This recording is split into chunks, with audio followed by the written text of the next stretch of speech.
আপনি কিছু আঙ্গুর নেন, আমি কিছু আঙ্গুর নেই, আর আপনার সাহাবী দাহিয়াতুল কলবি কিছু আঙ্গুর খাক, এরপরে আমি খাবো, নতুবা আমি আঙ্গুর খাবো না। জোরে জোরে বলেন সুবহানাল্লাহ। জিবরাইল আমিন ডাক দিয়ে বললেন, আল্লাহ এটা কোন টাকায় আমাকে ফেললা? নবী আমার ডাক দিয়ে বললেন, নানা গো, নানা ভাই এদিকে আয়, আমি আর তুই আঙ্গুর খাই, ওকে দেওয়ার দরকার নাই। ইমাম হোসেন ডাক দিয়ে কয়, না না গো, আপনি কি চান না মেহমানদারি করি? নবী আমার ডাক দিয়ে বললেন, আল্লাহ কোন বেকায়দায় ফালাইলা? ইমাম হোসেন জানে না যে এটা ফেরেশতা, নবী জানে এটা ফেরেশতা। আমার ভাইরা জিবরাইল আমিন নবীকে ইশারায় ডাক দিয়ে বললেন, নবী গো, এইরকম করে দাওয়াত দিয়ে অপমান করেন না। আমার জীবনেও তো আমি কোনোদিন কোন খাবার খাই নাই, এই যে আঙ্গুরটা খাইতে বলতেছে, এটা কি সাবায় খাবো না গিরে খাবো তাও তো জানি না। ও নবী গো, আপনি আমার বিপদে ফালায়েন না। আমার বন্ধুগণ, বিশ্বনবী তখন এরকম করে বললেন, বিশ্বনবীকে জিবরাইল বললেন, জিবরাইল এর এই কথা শোনার পরে এবার আল্লাহ নবী হোসেনকে বললেন, নানা ভাই ওই দিকটাতে দেওয়ার দরকার নাই, আসো আমি আর তুমি মিলজিল করে খাই। ইমাম হোসেন ডাক দিয়ে কয়, না না নেন নেন, আপনাদের আঙ্গুর আপনারাই খান, আমি খাবো না। ইমাম হোসেন যখন রাগ হয়ে উঠে যায়, নবী আমার ডাক দিয়ে বললেন, নানা ভাই আমরা দুই ভাই মিলে না আঙ্গুরটা খাই। এবার ইমাম হুসাইন ডাক দিয়ে বললেন, নানা গো, আঙ্গুর খাইতে পারি একটা শর্তে, যদি এই দাহিয়াতুল কলবি আমার সামনে আঙ্গুরটা খায়। আমার ভাইরা, জিবরাইল আমিন আল্লাহকে ডাক দিয়ে বললেন, আল্লাহ গো, এটা কোন বিপদে পড়ে গেলাম আল্লাহ। এবার নবীজি ছোট্ট নাতি ইমাম হোসেন আঙ্গুর জোপ্পা থেকে আঙ্গুরটা ছেড়ে দিলেন, জিবরাইলকে দিলেন তিনটা, নবীকে দিলেন তিনটা, উনি নিলেন তিনটা। হোসেন কয়, নানা খান, ও দাহিয়াতুল কলবি খাও। জিবরাইল তো খায় না, খালি ওদের মুখের দিকে তাকায়, কেমনে খাবে তা তো জানে না। বাইরে আমার এরকম মাঝে মাঝে বেকায়দা পড়া লাগে না? আমি ছোট্ট কালে কাঁচাগোল্লা চিনেন তো আপনারা?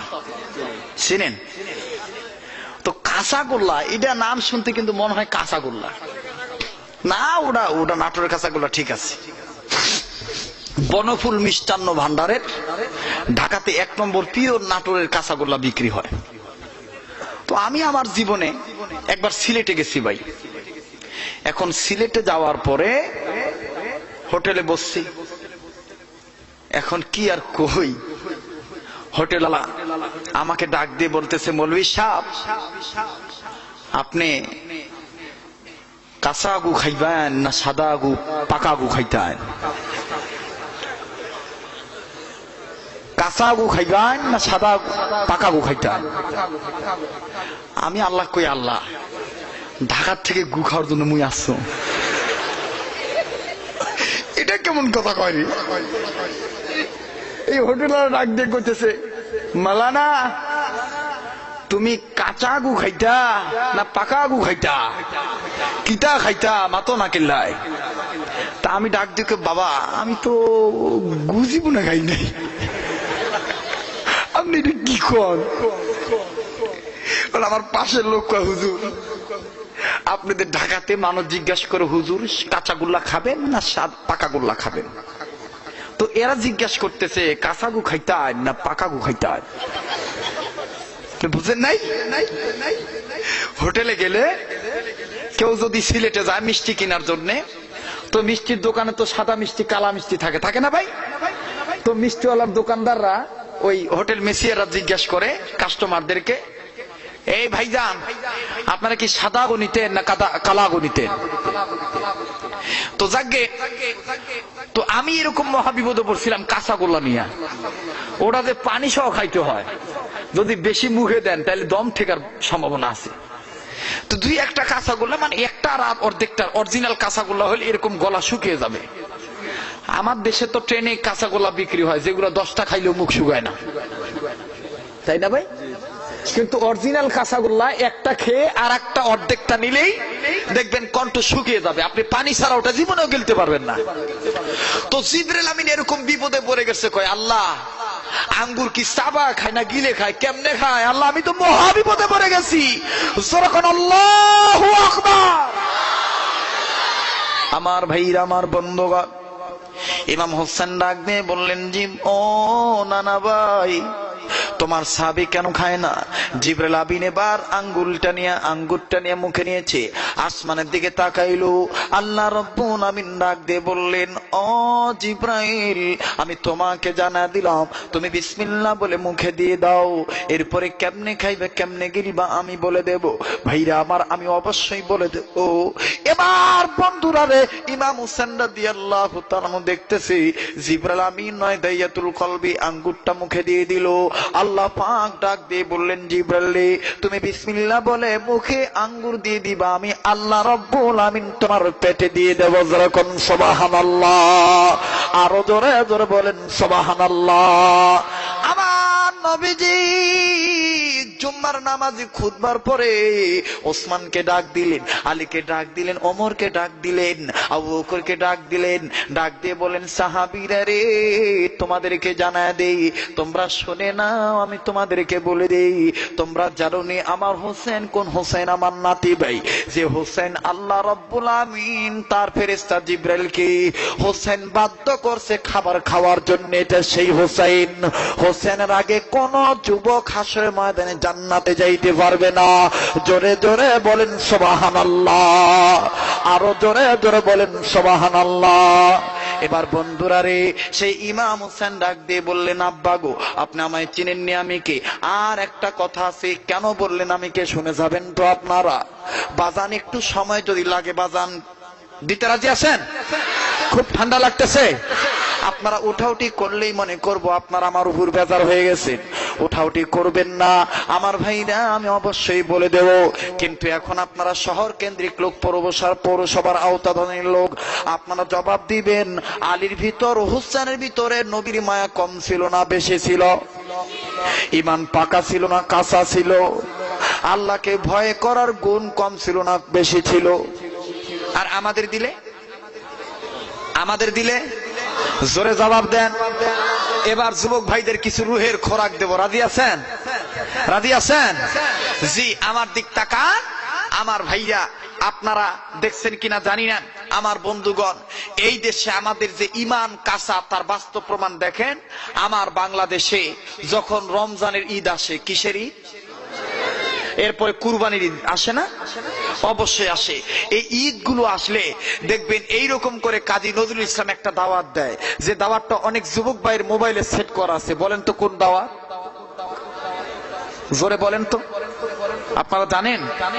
তাহলে যদি জেনে থাকেন তাহলে আমার সাথে বলেন তো দেখি। ও মন রমজানে রোজার শেষে এলো, বাহ, জানেন তো হারা গাছের লোকজন, তাহলে বলেন না, ও মন রমজানে রোজার শেষে এলো, তুই আপনাকে আজ বিলিয়ে দে শোন আসমানি তাকিদ, মন রমজানে রোজার শেষে এলো। যেরকম মারহাবা।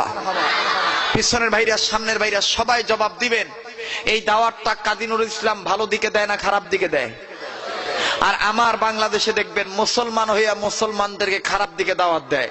কেমন দাওয়াত? দেখবেন বাংলাদেশে এক শ্রেণীর মুসলমান আসে, মাইক্রোফোন নিয়ে বেবি ট্যাক্সিতে করে করে এইরকম করে ডাক দিয়ে বলবে, আসিতেছে এবারে পবিত্র ঈদ উল ফিতর উপলক্ষে, এবারে পবিত্র ঈদ উল আযহা উপলক্ষে শুভ মুক্তি পেতে যাচ্ছে মমতাজুর রহমান আকবর পরিচালিত, মনোয়ার হোসেন ডিপজল অভিনীত, এবারে শুভ মুক্তি পেতে যাচ্ছে তোর কারণে বেঁচে আছি। যুবক ভাইরা কথাটা জোরে বলেন, ঠিক না বেঠে? আরো জোরে কোন ঠিক না বেঠে? হায় রে, আমার দেশের সরকার দেখবেন এই পচা কথাগুলো বন্ধ করে না। বন্ধ করে কি? দেখবেন মাইক্রোফোন নিয়ে এইরকম করে ডাক দিয়ে বলবে, ভাই আমার বাংলাদেশে মৌলবাদ বেড়ে গেছে, মৌলবাদীদেরকে তাড়াইতে হবে। কথা বলেন, কথা বলেন। এগুলো কাউ বন্ধ করবে না। বন্ধ করবে দেখবেন মোটা মোটা চশমা পরে বড় গলা নিয়ে মোটা কণ্ঠে ভাঙা কণ্ঠে কবে এবারের সংগ্রাম স্বাধীনতার সংগ্রাম, দেশ ও জনগণের উদ্দেশ্যে বলছি, আমার বাংলাদেশে রাষ্ট্রদ্রোহী বেড়ে গেছে, মৌলবাদ বেড়ে গেছে, এদেরকে উৎখাত করতে হবে। কথা বলেন, কথা বলেন, কথা বলেন। ইসলামের বিপক্ষে যত বলুক তার বিরুদ্ধে কোনো মামলা হবে না, কিন্তু পক্ষে বললেই মামলা। জোরে কন, জোরে কন।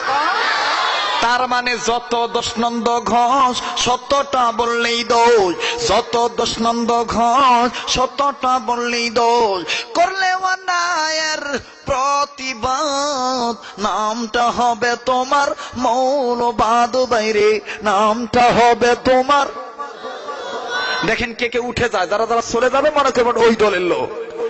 এখন উচিত কথা বলতেছি, হক কথা থেকে রাগ করবেন আপনারা। নামটা হবে তোমার মৌলবাদ, বাইরে নামটা হবে তোমার।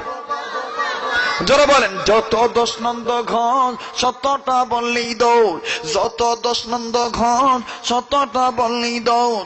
করলে অন্যায়ের প্রতিবাদ নামটা হবে তোমার মৌলবাদ, বাইরে নামটা হবে তোমার।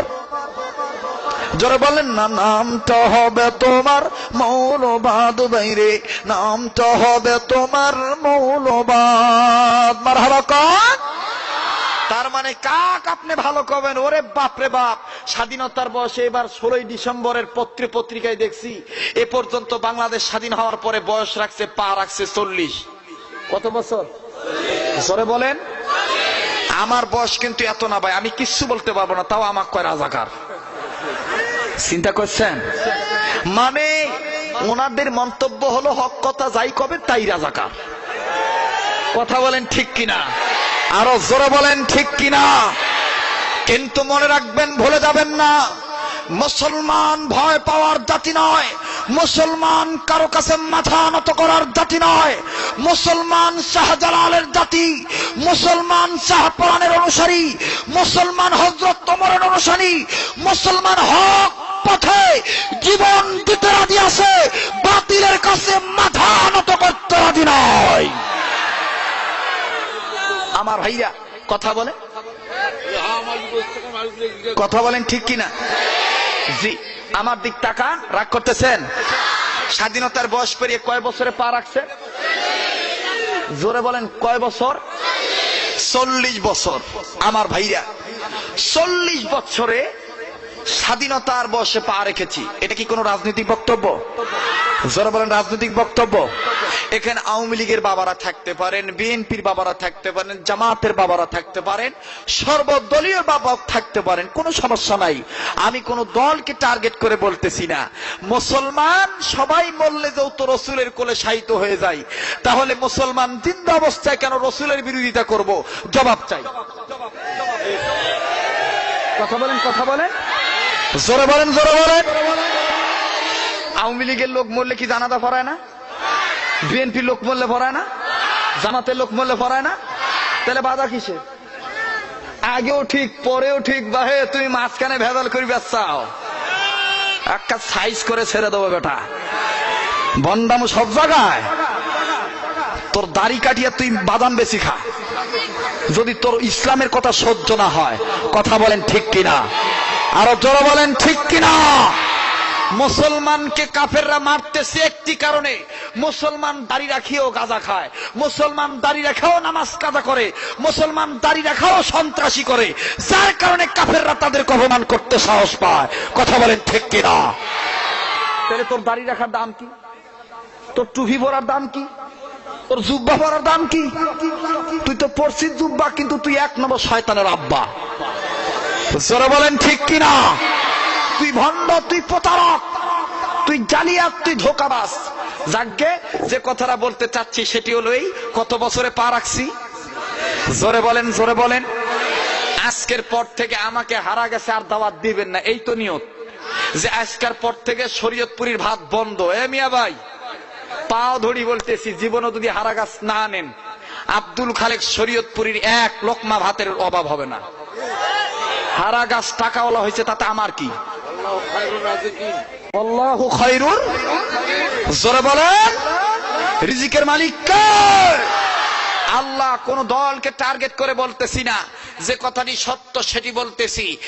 একে একে শেষ করেছি, সবার দেখা হইল শেষ। দেখতে দেখতে গোল্লা গেল আমার সোনার বাংলাদেশ। জোরে বলেন, জোরে বলেন। আর দেখতে দেখতে গোল্লা গেল আমার সোনার বাংলাদেশ। বলেন, দেখতে দেখতে গোল্লা গেল। দেখেন কেডা কেডা কয় না, যেটা কবে না মনে করুন ওই দলের লোক। দেখেন ভাই, দেখতে দেখতে গোল্লা গেল, একে একে শেষ করেছি, সবার দেখা হইল শেষ। দেখতে দেখতে গোল্লা গেল আমার সোনার বাংলাদেশ। জোরে, একে একে শেষ করেছি, সবার দেখা হইল শেষ। দেখতে দেখতে গোল্লা গেল।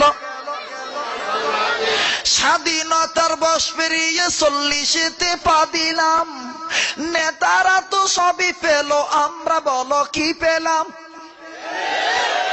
জোরে কর।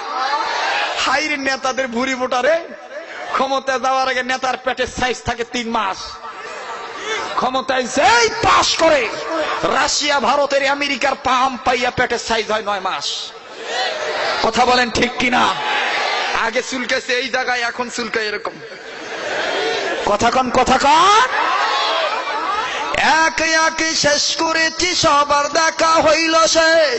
দেখতে দেখতে গোল্লা গেল আমার সোনার বাংলাদেশ। জোরে, দেখতে দেখতে গোল্লা গেল আমার সোনার।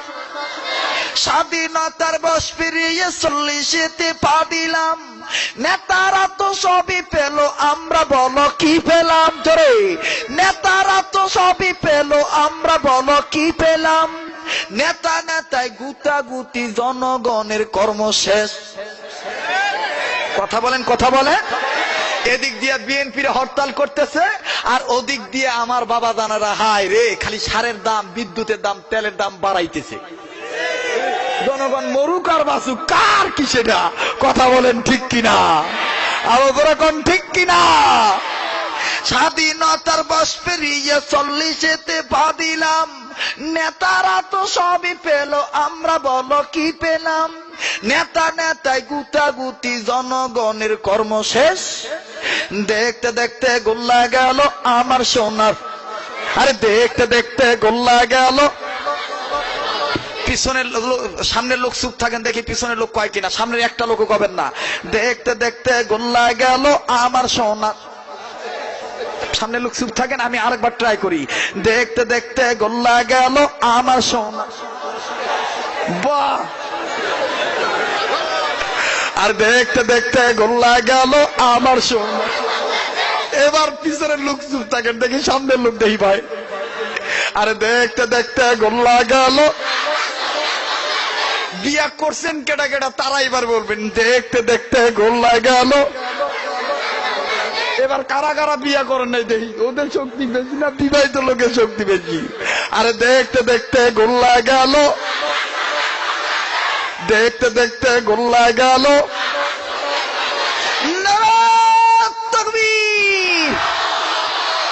আমার মনে হয় আপনারা মিশা কথা কইবেন না, বাইক যাওয়ার মন আছে কারো? এইটা তো সত্য কথা যে হুজুর যদি আরো 1 ঘন্টা আমরা আসি যাইতাম না, নাকি ভাই? হক কথা বলতে কোনো ভয় আছে? কোনো ভয় নাই। যদি আপনি ভয় পান তাহলে আইনউদ্দিন আলাদা সেই কথাটা সত্য কথা। কি হবে আলেম হয়ে? বলবো বলবো বলবো বলবো কি হবে আলেম হয়ে? কি হবে আলেম হয়ে? ইমাম সেজে সমাজেতে পারদর্শী, সত্য কথা উচ্চস্বরে না বলিতে। চাকরি ভয় করা যদি ছেড়ে দাও ওই না গদি, চাকরি ভয় করা যদি ছেড়ে দাও ওই না গদি। কি হবে ধোকা দিয়ে আল্লাহকে? কি হবে ধোকা দিয়ে? জোরে বলেন, কি হবে ধোকা দিয়ে? কি হবে বেঁচে থেকে অযথা বিদ্যা শিখে যদি না গড়তে পারো শোষণবিহীন সমাজটাকে? কি হবে বেঁচে থেকে? কি হবে বেঁচে থেকে? কি হবে বেঁচে থেকে? মারহাবা কা। কি হবে ছাত্র সাথে চমকায়া সনদ খানা যদি হয় বিদ্যালয়টা প্রতি তাদের আড্ডাখানা? কি হবে ছাত্র সেজে চমকায়া সনদ খানা, যদি হয় বিদ্যালয়টা পতিতাদের আড্ডাখানা। এর চেয়ে মরাই ভালো, দেশ ছেড়ে যাওয়াই ভালো, এর চেয়ে মরাই ভালো, দেশ ছেড়ে যাওয়াই ভালো। কি হবে ধোকা দিয়ে কপালটাকে, কি হবে ধোকা দিয়ে বিবেকটাকে, কি হবে বেঁচে থেকে অযথা বিদ্যা শিখে যদি না গড়তে পারো শোষণবিহীন সমাজটাকে। মারহাবা কর। রাগ করতেছেন, রাগ করতেছেন আপনারা? কোনো রাগ নাই, আর লম্বা করি না। চাইছিলাম আরো অনেকক্ষণ বলবো, কিন্তু রাত্র গভীর হয়ে গেছে, আমার পক্ষে আর সম্ভব নয়।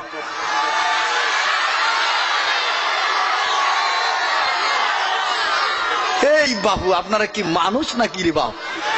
এ বাড়ি যাবেন না? যাবেন না? হায় আল্লাহু আকবার।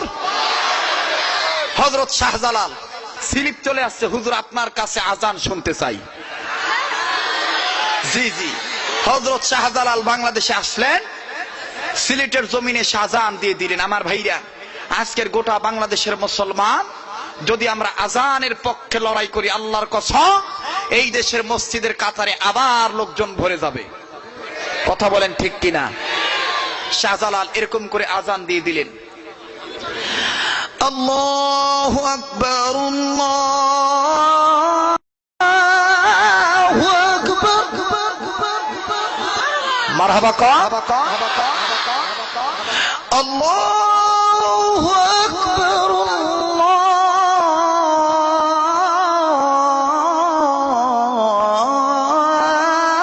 আল্লাহু আকবার। আশহাদু আল্লা ইলাহা ইল্লাল্লাহ,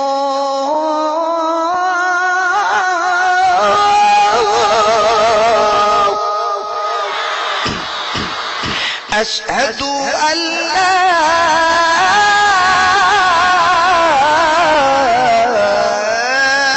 ইলাহা ইল্লাল্লাহ।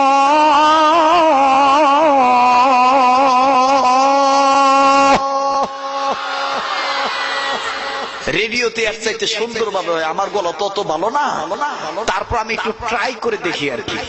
জি, রেডিও খুলবে, দেখবেন কারি উবাইদুল্লাহ সাহেব কি মধুর কণ্ঠে এরকম করে বলবে, বলবারো চমৎকার কণ্ঠে বলবে, হাইয়া আলাস সালাহ,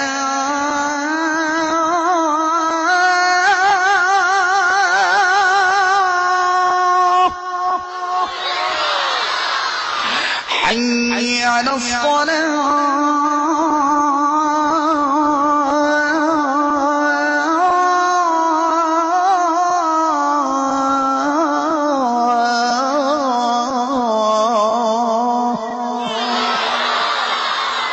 অনেকে কয় হুজুর এটা রেডিও আজান, আসলে কিন্তু এটা রেডিও আজান না। হা, কি মধুর গো। রেডিও খুলবেন, দেখবেন কারি উবাইদুল্লাহ সাহেব কি সুন্দর করে বলবে, হাইয়া আলাল ফালাহ,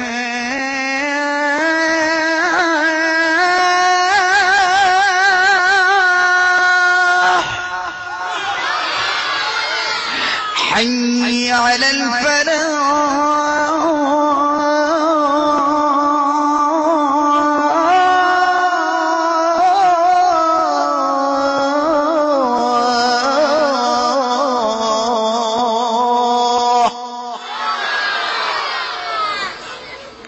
মদিনার আজান কি আমার ভাইরা? এটা মদিনার আজান না, এটা বাংলাদেশের আজান। কিসের আজান? তাহলে মদিনার আজান কোথায় পাবেন? টেলিভিশন খুলবেন আসরের সময়। কোন সময়?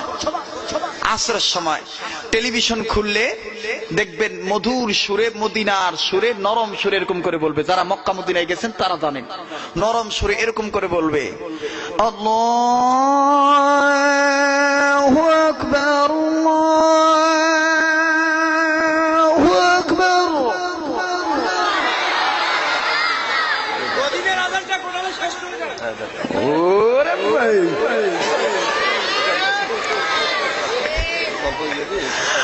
আল্লাহু আকবার, আল্লাহু আকবার। আশহাদু আন লা ইলাহা ইল্লাল্লাহ,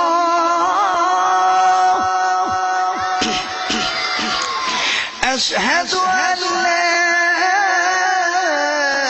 إله إلا الله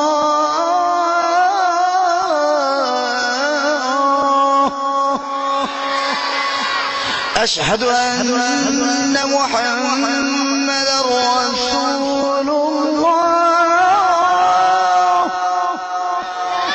أشهد أن محمدا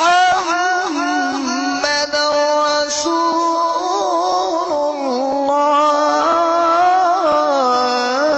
الله حي على الصلاة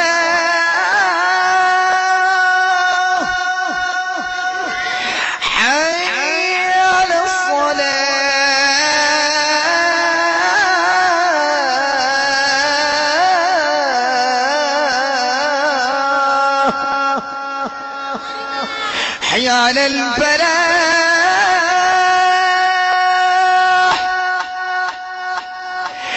حي على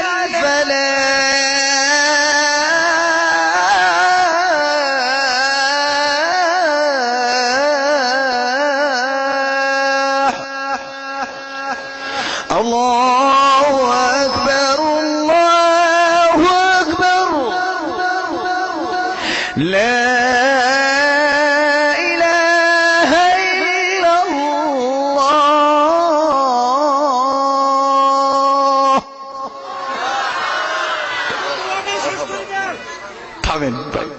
আমি জানি আমি যা বলবো আরো কলি কইবেন যে আরো কোন আরো কোন আমার ভাইরা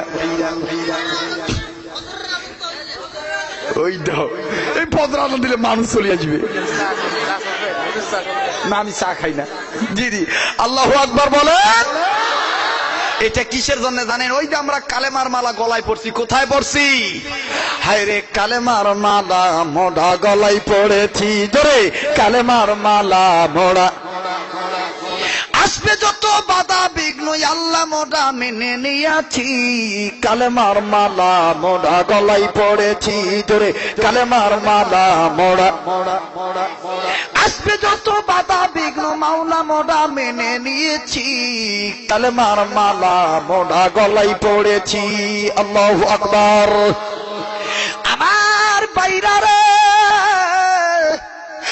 আলম্ব নয় আমি জানি আমি যদি সারা রাত বলি আপনারা সারা রাত চাতক পাখির ন্যায় শুনবেন আমার বন্ধুরে কিন্তু না না আমিও মানুষ আপনারাও মানুষ বাদান রে হারা গাছ এলাকায় জীবনে আসি নাই আমি আমার জীবনের প্রথম আসলাম এবার আসেন আমি আপনাদেরকে আলোচনা শোনায় দিই আমার যুবক ভাইরা রে আমার মুরব্বী বাবারা কেন আপনার আল্লাহ নবীকে ভালোবাসবেন না অবশ্যই আমি বলে দেব ইমাম হাসান হোসেন কেন বললো আব্বা আপনি আমায় চিনেননি মনে আসেনি আপনাদের ইমাম হোসেন ডাক দিয়ে বললেন আব্বা গো আমি কে আপনি আমায় চিনেননি আমার ভাইরা রে সিরিবাসে আর অনেক বেশি আলোচনা করার জন্য কিন্তু না না আমি বাজান আপনাদেরকে বেশি বিরক্ত করব না এবার দেখেন একটা ফোঁটা চোখের পানি পড়ে কিনা নবীর করুণ ডায়লগ শুনে আপনার ইতিহাস শুনি আমার বন্ধুগণ দিলটা নরম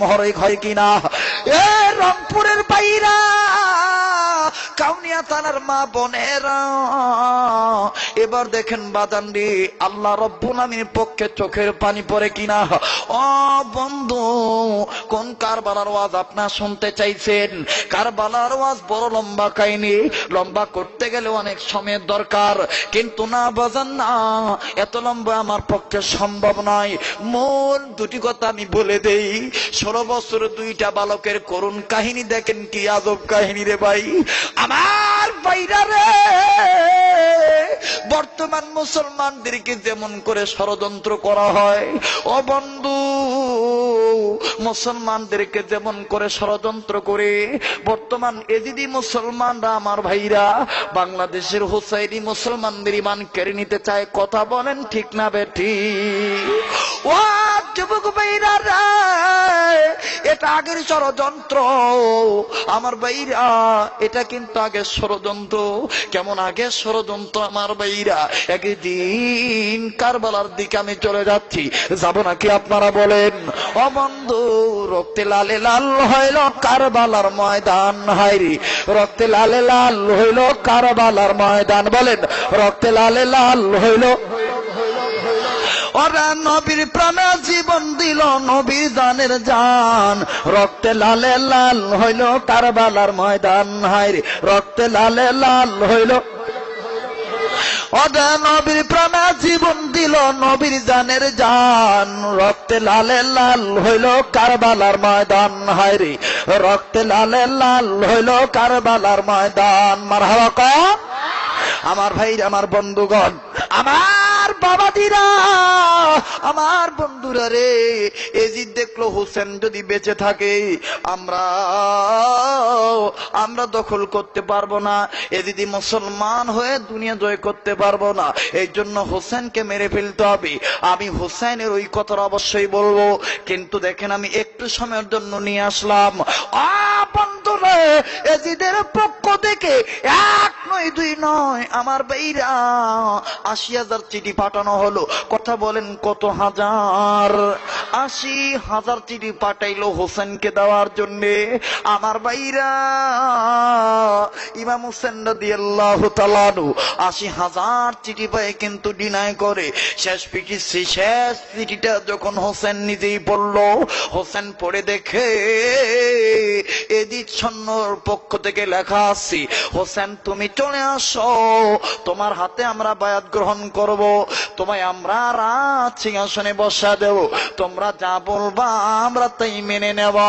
এই কথা শোনার পর, এই লেখা পড়ার পর ইমাম হোসেন মুরব্বীদেরকে ডাক দিয়ে বললেন, ও আমার বাবারা, ও আমার চাচারা, ও আমার মুরব্বীরা, ও বাবাদিরা, ও যুবক বন্ধুরা রে, দিলটা নরম করে দিবেন বাজান।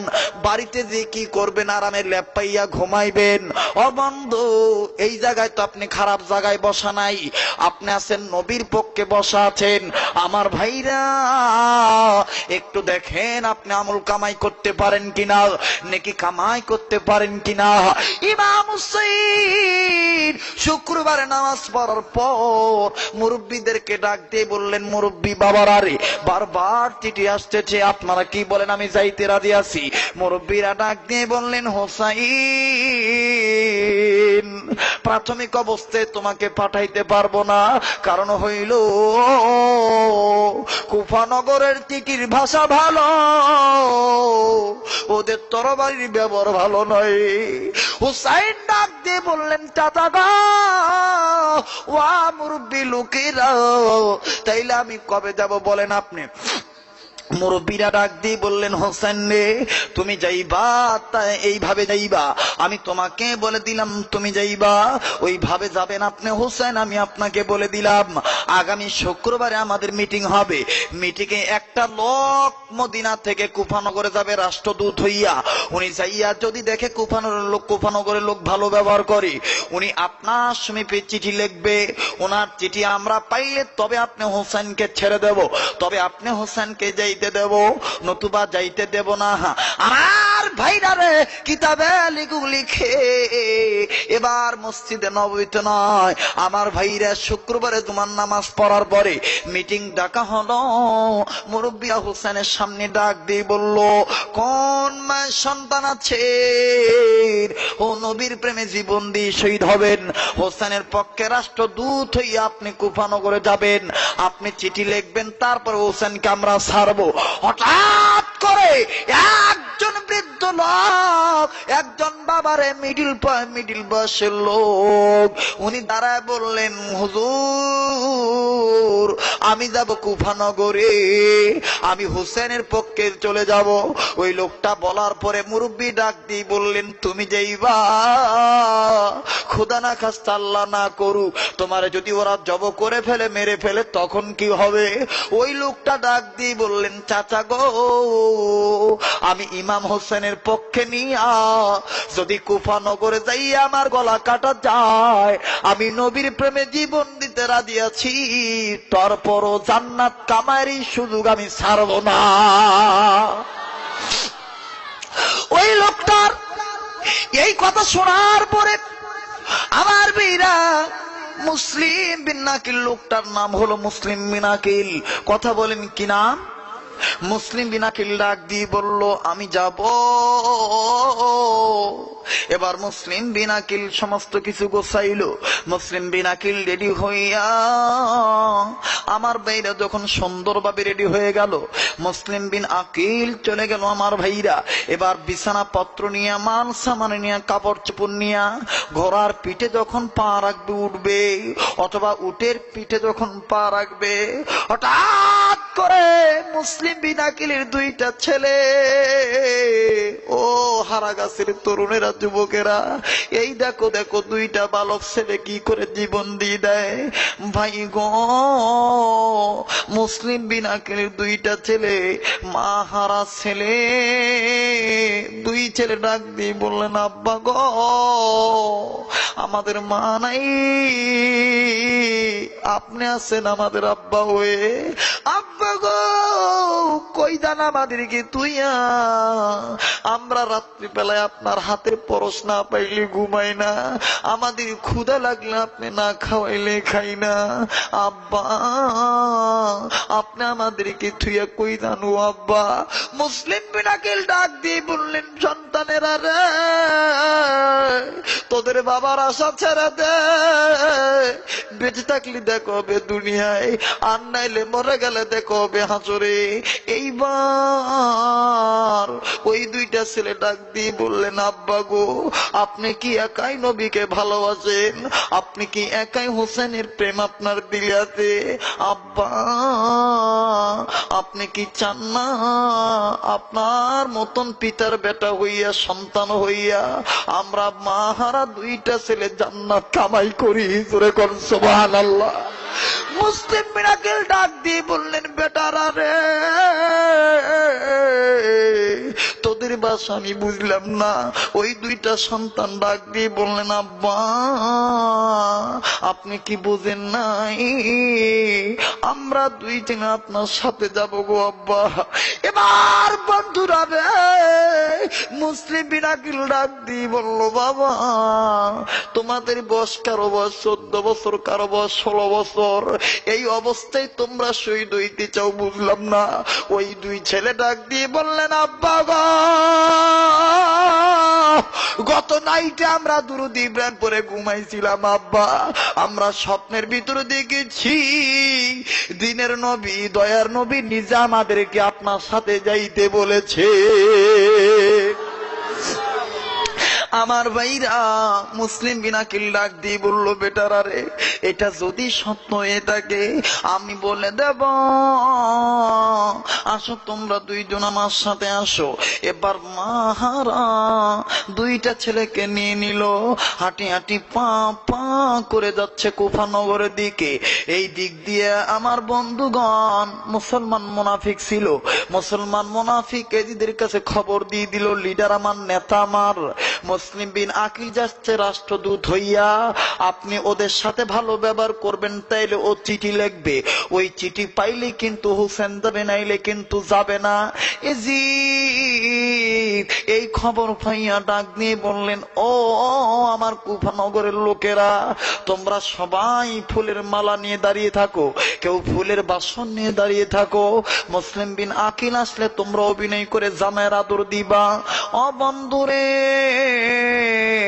এজিদ কয়েকটা লোক ষড়যন্ত্র করার জন্য, নাটক করার জন্য রেডি রাখলো। আমার ভাইরা রে, আমার বন্ধুগণ, একজন ডাক দিয়ে বললেন, ইবনে জিয়াদ বললেন, নেতা গো, কতক্ষণ মুসলিম বিন আকিলকে জামাইয়ের আদর দেব? নেতা এজিদ ডাক দিয়ে বললেন, ইবনে জিয়াদ, ততক্ষণ পর্যন্ত সুন্দর করে তাকে জামাই আদর দিবা যতক্ষণ এই মুসলিম বিন আকিল মদিনার উদ্দেশ্যে, হুসেনের উদ্দেশ্যে চিঠি না লিখবে।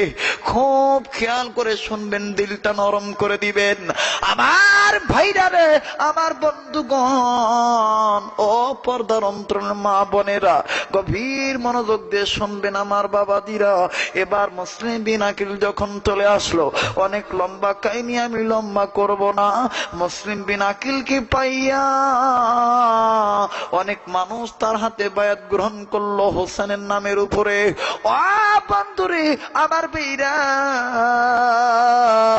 ইবনে জিয়াদ নাটক করে মুসলিম বিন আকিলের ছেলেকে কোলে নিল। মুসলিম বিন আকিলের ছেলে গালে চুমা দিল। ও বন্ধু, কণ্ঠনালীতে চুমা দিল, সিনায় চুমা দেয়। মুসলিম বিন আকিলকে নিয়ে রাজ সিংহাসনে রাজ পরিবারের ঘরে বসতে দেয়। মুসলিম বিন আকিলকে ভালো খাদ্য দেয়, ভালো পোশাক পরতে দেয়, ভালো ভালো বিছানা তৈরি করে দেয় মুসলিম বিন আকিল যাতে আরামে ঘুমায়। ও বন্ধুরে আমার বীরা, 3 দিন যখন কেটেই গেল, সকালবেলা 2 দিন পর মুসলিম বিন আকিলের 2টা ছেলে মুসলিম বিন আকিলকে ডাক দিয়ে বললেন, আব্বা গো, ও আমার আব্বা, এরা কত ভালো, আমাদের 3 জনকে কি আদর করে গো আব্বা। মুসলিম বিন আকিল ডাক দিয়ে বললেন, বেটারে রে, তোরা যখন বলতেছি তাইলে আমি এখন চিঠি লিখে দেই, হোসেন তুমি আসতে পারো। এরা খুব ভদ্র মানুষ, এরা খুব ভালো মানুষ।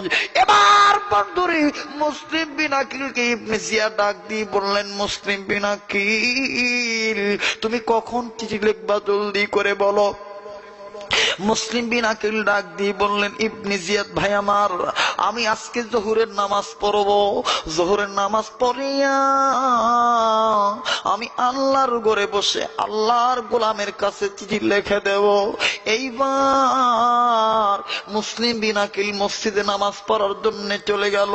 নামাজ পড়ে আমার বন্ধুগণ নামাজ আনতে মুসলিম বিন আকিল ডাক দিয়ে বলল, কাগজ আনো, কলম আনো।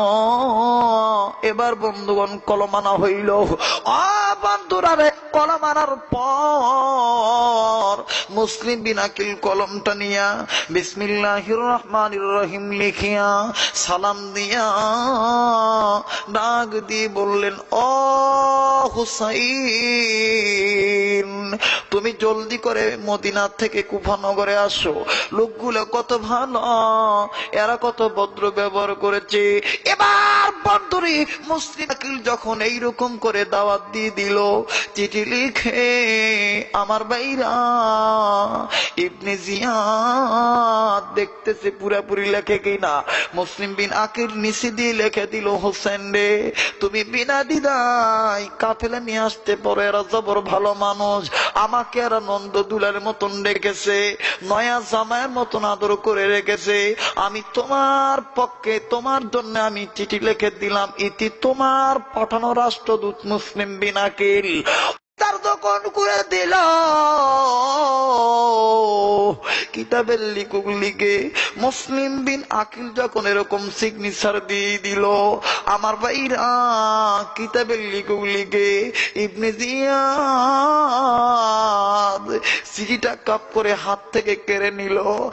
আর ডাক দিয়ে বলে, আমার ছেলেরা, মসজিদে তালা লাগাও, দরজা বন্ধ করো, জানালা লাগায় দাও। 2টা ছেলে ডাক দিয়ে বলেন, আব্বু গো, ইবনে জিয়াদের ব্যবহার তো ভালো মনে হয় না।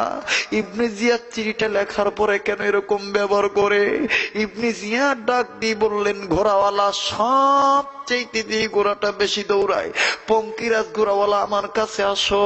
এইবার বিরাট এক পালোয়ান পঙ্কিরাজ ঘোড়া চালক ডাকা হলো। ও বন্ধুরে, ও আমার বাবাজিরা, এই ঘোড়াওয়ালার কাছে চিঠিটা দেওয়া হয়ে গেল। এখন ইবনে জিয়াদ বলতেছে, মুসলিম বিন আকিলকে এখন আর জীবিত রাখা দরকার নাই, ওরে মেরে ফেলে দিলেই কি, এখন তো ইমাম হোসেন আসতে বাধ্য, যেহেতু তার রাষ্ট্রদূতের চিঠি পাইল। বন্ধুরা রে, এই চিঠি লেখার পর আমার ভাইরা ইবনে জিয়াদ এখন তরবারি উন্মুক্ত করলো। বাক্স থেকে যখন তরবারি বাইর করে, ভাই গো, 2টা বেটা, 2টা সন্তান বাপকে বললেন, আব্বা গো, আগে বিশ্বাস করেন না, কুপানগরের চিঠির ব্যবহার ভালো, তরবারির ব্যবহার ভালো না।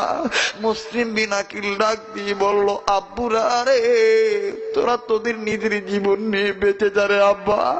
ও বাবা, জলদি করে যা রে বেটা, যা। আমি হুসেনকে লেখছি রে বেটা, তোরা যা, যে করেই হোক মদিনায় খবর দিয়ে দি হুসেন যাতে না আসে। আমার ভাইরা, এইবার মুসলিম বিন আকিলের এই কথা শোনার পরে দুইটা ছেলে ডাক দিয়ে বললেন, আব্বু গো, আপনাকে রেখে আমরা কেমন করে যাই। আমার মেয়েরা বর্ণনাকারী বর্ণনা করে ইবনে জিয়াদ ডাক দিয়ে বলল, তালা লাগায় দাও, মসজিদের বারান্দার দরজাগুলি লাগায় দাও। ভাই গো, কথা ছিল দুপুর বেলা খাদ্য দিবে, খাদ্য না দিয়া ইবনে জিয়াদ মুসলিম বিন আকিলকে একটা লাথি মারলো। এই লাথি মারার পরে মুসলিম বিন আকিল পড়ে যায়। আমার বাইরা রে, মুসলিম বিন আকিল যখন পড়ে গেল, ইবনে জিয়াদ ডাক দিয়ে বলে দিল, দড়ি আনো অথবা ছেকল আনো, মুসলিম বিন আকিলের হাত বান্ধ, পাও বান্ধ। এবার বন্ধুরা রে, ওই দুই ছেলে মসজিদের এক কন্যারে দাঁড়াইয়া এক ভাই আর এক ভাইকে বলে, ভাই রে, আব্বু কোনদিন আমাদেরকে মারতে দেয় নাই, কেউ আমাদেরকে আঘাত করুক এইটা সহ্য করে নাই। ভাই রে, আজকে দেখো আব্বুকে কেমন করে ইবনে জিয়াদ মারে। ওই বড় ছেলে ডাক দিয়ে বলল, খোকা ভাই রে, আর দেরি করিস না, দেরি করলে কিন্তু আব্বার সাথে আমাদেরকে মেরে ফেলবে। চল যাই যাই, বাবা মরে মরুক, ইমাম হোসেনকে মরতে দেব না।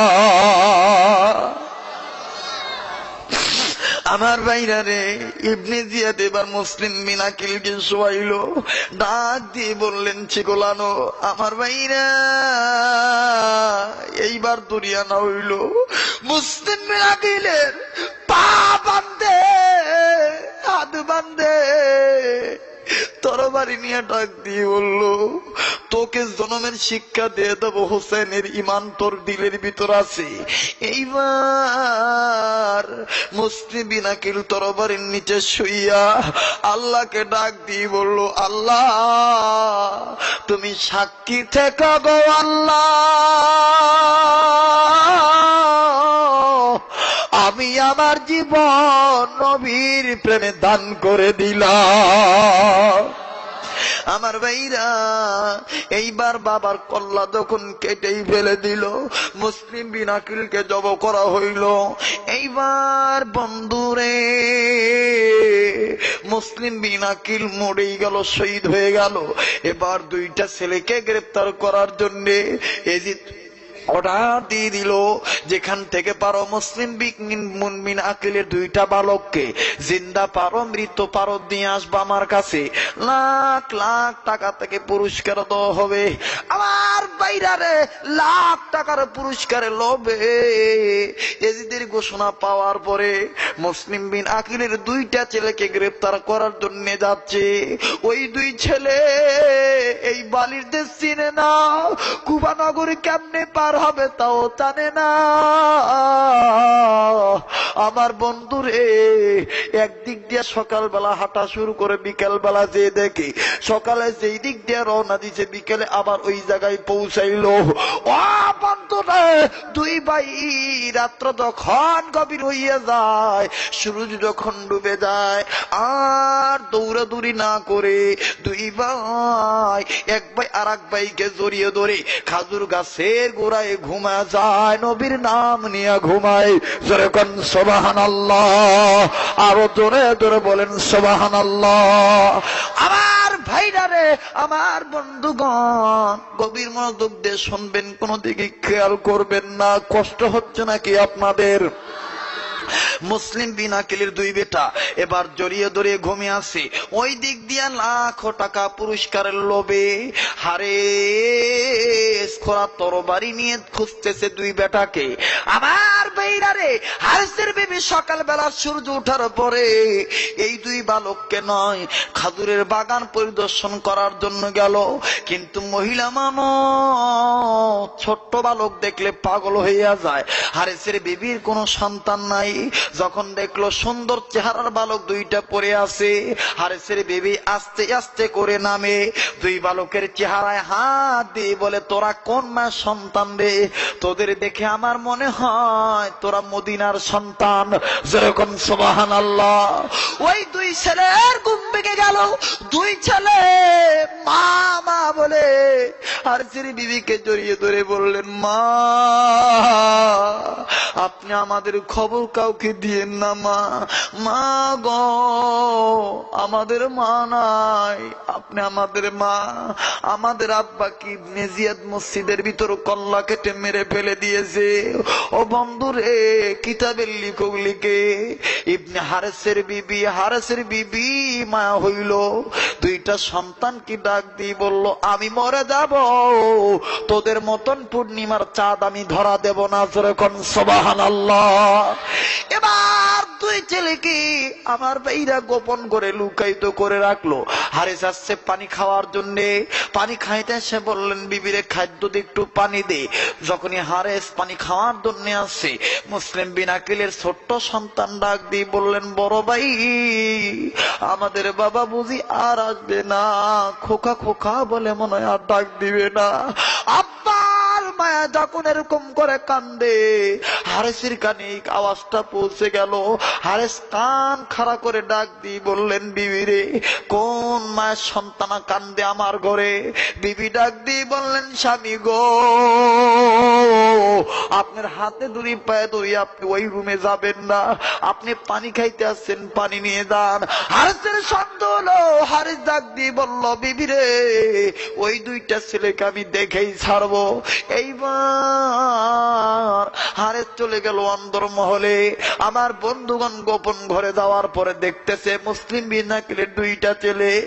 দুই ছেলের কলার যখন ধরল, বিবি পায়ে জড়িয়ে ধরে, এ হারা গাছের মা বোনেরা, নবীর আওলাদ কিরকম করে ভালোবাসো, আলেম ওলামা কিরকম করে মহব্বত করো, নবীর আদর্শ কিরকম করে ভালোবাসো। দেখো এই মহিলা নিজের স্বামীর দুটি পাও তুড়িয়ে দিয়ে বলল, স্বামী গো, আপনি আমারে মারে, এই দুইটা ছেলেরে এজিদের হাতে তুলে দিয়েন না।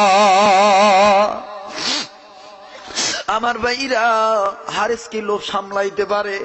মুসলিম বিন আকিলের দুইটা ছেলের কলার ধরে আমার বন্ধুগণ বকরির বাচ্চার মতন টেনে নিয়ে যাচ্ছে। আমার ভাইরা রে, দুই জেলাকে মরুভূমির প্রান্তে নিয়ে গেল। ফুরাত নদীর তীরে যাওয়ার পর হারেস মনে শয়তান ধোঁকা দিল। ও হারেস, তুমি যদি এইভাবে জিন্দা করে ছেলেদেরকে নিয়ে যাও, তোমার কাছ থেকে টাকার লোভে কেউ ছিনতাই করে নিয়ে যাবে। অতএব তুমি এদের কল্লা কেটে শুধু মাথাটা এজিদের কাছে নিয়ে যাও। এজিদ না বলছে মৃত নিয়ে গেল পুরস্কার দেবে। এবার হারেস দুই ছেলেকে জবাব করবে। আল্লাহু আকবার। দুই ছেলেকে জব করবে। আমার ভাইরা, হারেস দুইটা ছেলেকে বললো, বরসের চক্ষু বান্ধে, হাত বান্ধে, এরপরে পা দুইটা বান্ধে। ছোট ভাই ডাক দিয়ে বললেন, চাচা গো, আমার বড় ভাইকে মাইরেন না, আপনি আমারে মারেন। আবার হারেস আসছে ছোটটাকে মারতে। ছোটটাকে মারার জন্য যখন আসে, বড়টা আবার বলে, আপনি আমারে মারেন, আমার ছোট ভাইকে মাইরেন না। আমার বন্ধুরা রে, আমার বীরা, এবার মুসলিম বিন আকিলের ছোট্ট সন্তান আর বড় সন্তানকে ষড়যন্ত্র করিয়া হারেস দেখলো এদেরকে বাঁচা রাখা যাবে না। কয়েকটা থাপ্পড় দেওয়ার পরে টাকার লোভে হারেস বড় ছেলেটাকে পায়ের তলে ফালাইলো, ধারালো তরবারি দিয়া ক্যাশ করে মাথা কেটে ফেলে দিল। ছোট্ট ছেলে বড় ভাইয়ের এই গলা কাটা দেখার পরে এমনি জ্ঞান হারা ফেলাইলো। ছোট ছেলে জব হওয়ার আগে তরবারির নিচে পড়িয়া ডাক দিয়ে বললেন, মদিনার বাতাস,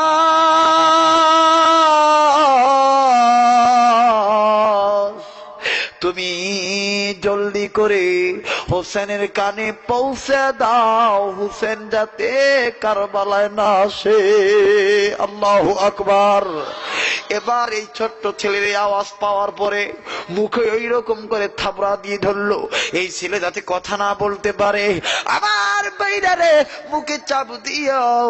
আমার বন্ধুগণ এবার তরবারি দিয়ে যখন পোষ মারতেছে, ওই ছেলে ডাক দিয়ে বললেন, আল্লাহ, আমার বাবার মতন, বড় ভাইয়ের মতন নবীর প্রেমে জীবন দিয়ে শহীদ হয়ে গেলাম, এজিদের কাছে মাথা নত করি নাই। এ হারা গাছের যুবক ভাইরা, এই দুইটা ছেলের যখন কল্লা কাটা হলো, দুইটা মাথা নিয়ে হারের যখন রওনা দিয়েছে, হঠাৎ করে দুই ছেলে ডাক দিয়ে বললেন, চাচা, আমাদেরকে আপনি মাইরেন না, আমরা নবীর প্রতি জীবন দিয়ে দেব। হারেস মনে মনে কয়, ব্যাপার কি, মাথা আমার হাতে, কথা কয় কারা? পিছনের দিকে তাকে দেখে দুই ভাই কল্লা সারা বডি দুইটা, এক ভাই আর এক ভাইয়ের সাথে কোলাকুলি করে আর বলে, ইয়া রাসূলুল্লাহ, ইয়া রাসূলুল্লাহ। আমার ভাইরা, আমার বন্ধুরা রে, আমার রসুল বলেছে, যেই সমস্ত যুবক যুবতী, যে সমস্ত বালক বালিকা, যেই সমস্ত নর নারী আমার পক্ষে ঈমান পাকা করবে, আমি রসুল কিয়ামতের মাঝে তাদের জান্নাতে নেওয়ার জন্য সুপারিশ করে দেব। আমার ভাইরা, রসুলের সুপারিশ কে কে চান? দুই হাত তুলে আল্লাহকে দেখান। আল্লাহ তুমি কবুল করো, জোরে কোন আমিন। আর লম্বা নয় আমার ভাইরা, আল্লাহ রব্বুল আমিন আমাদের ঈমান পাকা করার তৌফিক দান করুক, জোরে কোন আমিন। রাত্র অনেক হয়ে গেল, মোনাজাত করে দিই ভাই, বিদায় দিয়ে দিই। জি জি, হ্যাঁ, কি গো বাবা, আমি কিছু বুঝলাম না।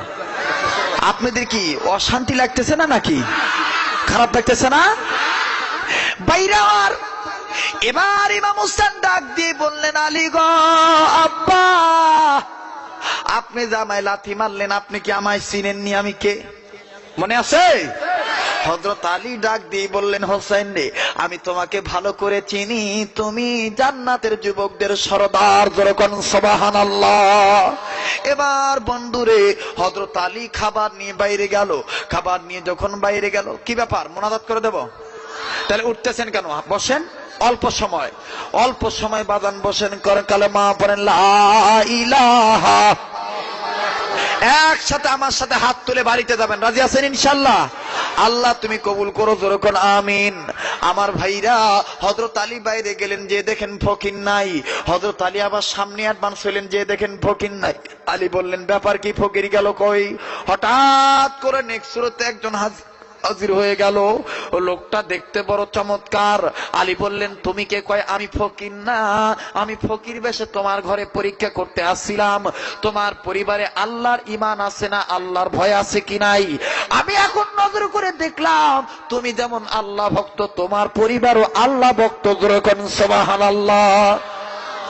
আমার ভাইরা, আলী রাদিয়াল্লাহু তাআলা আনহু বললেন, নবীকে, নবী এই ব্যাপার। নবী ডাক দিয়ে বললেন, আলী রে, আল্লাহ পাক ফেরেশতা দিয়ে তোমার ঘরে পাঠাইছে পরীক্ষা করার জন্য, তুমি আল্লাহকে ভয় করো কি করো না, তোমার মনে আল্লাহর বিশ্বাস আছে কি নাই? আলী বলার পর নবী ডাক দিয়ে বললেন, আলী রে, আমি নবীকে জিবরাইল বলে গেছে, আল্লাহ তোমাকে জান্নাতের টিকিট দান করে দিয়েছে। ইয়া আইয়ুহাল্লাযীনা আমানু তাকুল্লাহা ওয়া কুনু মা'আস সাদিকিন। আল্লাহু আকবার। আমার ভাইরা, আমার বন্ধুগণ, আমি লম্বা করব না। এই দেখেন আমার হাতে একটি কোর্টের এফিডেভিটের কাগজ আছে। ছেলেটা হিন্দু মানুষ। ও বন্ধুরে, এই ছেলেটার নাম হলো শ্রী রতন চন্দ্র দাস, বাড়ি হলো কুমিল্লা চাঁদপুর। আমি গুনাহগারের এই ওয়াজগুলো শোনার পরে, ও বন্ধুরে, আমার এই কিতাব আপনি দয়া করে মায়া করে আপনি আমাদের তামাম জীবনের গুনাহগুলি মাফ করে দেন। মাবুদা, মা বাবা বাপ যাদের বেঁচে আছে হায়াত বাড়ায় দেন আল্লাহ। আল্লাহ আজকে যদি আমাদের গুনাহ আপনি মাফ না করেন, কে মাফ করবে গো আল্লাহ? গুনাহেরি সাগরে আমরা ডুবেছি আল্লাহ, তোমার রহিম নামে রশি ধরেছি, বলেন না, তোমার রহিম নামে রশি ধরেছি, বলেন বলেন। গুনাহেরি সাগরে আমরা ডুবেছি, তোমার রহিম নামে রশি ধরেছি। যত গুনাহ করছি মাওলা মোর জীবনে,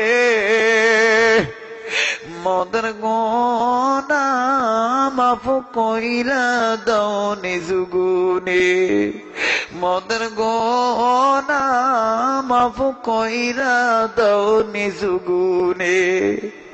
আপন হাতে বান্দা তুমি বানাইয়া, যুবক ভাইরা রে দিলটা কি নরম হয় না? মাওলার প্রেমে কি তুমি পাগল হও নাই রে ভাই? একটু মায়া করে বলেন না, আদর করিয়া মানুষ তুমি বানাইয়া কেমনে দিবা জাহান্নামে ফেলি, আরে কেমনে দিবা জাহান্নামে। মাবুদা আমাদের সবাইকে তুমি মাফ করে দাও গো আল্লাহ। আয় আল্লাহ এই সারাই পদ্মার পারে এলাকার লোকজনকে তুমি কবুল করে নাও আল্লাহ। এই ইসলামী যুবক কমিটি এরা কত কষ্ট করে, আবার বাবারা ভাইরা কত কিলোমিটার দূরে যায় দাওয়াত দিয়ে আসলো আল্লাহ। আল্লাহ আমার এই যুবক ভাই বাবাদেরকে তুমি কবুল করো। বাবু ব্যবসা বাণিজ্যে বরকত দিয়ে দাও আল্লাহ, অসুস্থ থাকলে সুস্থ করে দাও ইয়া আল্লাহ। যেই বাড়িতে খাইলাম রেস্টে ছিলাম আল্লাহ, এই বাড়িওয়ালা সন্তানদেরকে তুমি কবুল করে নাও, মা বোনদেরকে তুমি কবুল করে নাও। আয় আল্লাহ মহিলাদেরকে কবুল করে নাও, এই মসজিদের ইমাম মুয়াজ্জিন খাদেম কমিটিদেরকে কবুল করে নাও। আজকের দ্বিতীয় বক্তা তৃতীয় বক্তা সবাইকে তুমি মাফ করে কবুল করে নাও আল্লাহ গো। যে ভিডিওটা হইতেছে আমার কোম্পানি জামাল ইলেকট্রনিক্স, তাম বিশ্বের জমিনে ইসলামের দাওয়াত তুমি সুন্দরভাবে পৌঁছানোর মিডিয়ার মাধ্যমে ব্যবস্থা করে দাও রব্বুল আলামিন। আগামী বছর এই মাহফিলকে বিরাট আকারে কবুল করে নাও ইয়া আল্লাহ। তোকে আর পারের যুব সমাজদেরকে কবুল করে নাও। আমার মা বোনদের ঠান্ডার ভিতরে তুলছে তাদেরকে কবুল করে নাও। আমার বই কাছে যারা নিল কষ্টার্জিত টাকা ব্যয় করে যারা নিবে আল্লাহ, যারা আমাকে ভালোবাসে আল্লাহ, আলেমকে ভালোবাসে আল্লাহ, 30 টাকার মোহাব্বত ছেড়ে দিয়ে যারা হাদিসের কিতাবগুলো করে নিয়ে যাবে আমল করার জন্য রব্বুল আলামিন মুসাফির মানুষ দোয়া করে দিলাম, কপাল বরকতওয়ালা কপাল বানায় দিও ইয়া আল্লাহ। আর একটা কথা বলে বিদায় হইয়া যায়, রব্বানা তাকাব্বাল মিন্না ইন্নাকা আনতাস সামিউল আলিম وتب علينا إنك أنت التواب الرحيم سبحان ربك رب العزة عما يصفون وسلام على المرسلين والحمد لله رب العالمين جديد আমাদের নানা মৌতের আজরাইল পাঠাইবা যেদিন আমাদের নানা মৌতের পালকি পাঠাইবা ওই দিন দিও আমার আমাদের জবানে দাঁড়ি করে লা ইলাহা ইল্লাল্লাহু মুহাম্মাদুর রাসূলুল্লাহ সাল্লাল্লাহু আলাইহি সাল্লাম। যারা বই ক্যাসেট ইত্যাদি